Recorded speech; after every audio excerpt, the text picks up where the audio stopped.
Shared reading lessons are designed to help students become active listeners and active participants in a large or small group. Each step in creating and preparing your shared reading lesson is very important. Teacher preparation.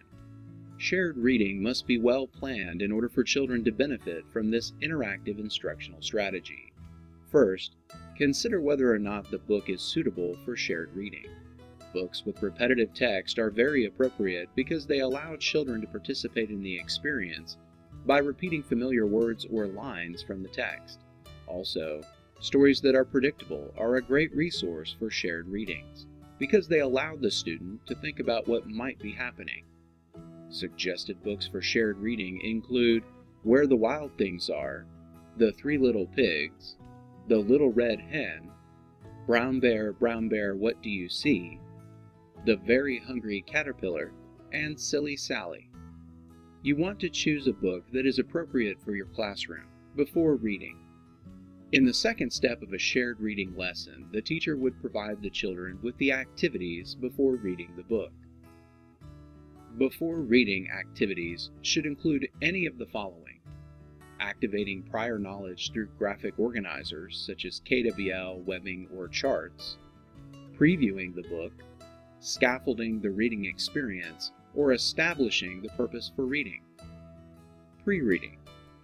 Conversation can prompt children to think about and make predictions about the story. When children are engaged in these types of conversations prior to reading, they are able to use their prior experiences to make predictions that the teacher can refer to during the actual reading. Scaffolding is a form of asking questions to make children think about what might be happening. For instance, you could ask, why did the caterpillar eat so much food? Did he eat mostly fruits or vegetables? During reading. The third step in successfully planning a shared reading lesson is during reading. At this time, teachers should use props, questions, and brief discussions to keep children actively engaged with the reading and to invite their participation. Teachers should also stop and briefly explain new words they want the children to learn, thus promoting and developing their oral language and vocabulary skills. During reading, teachers help students understand the text by asking questions and making personal connections that will prompt the children to recall the story. After reading. Immediately after reading, you should proceed with two purposes in mind. 1.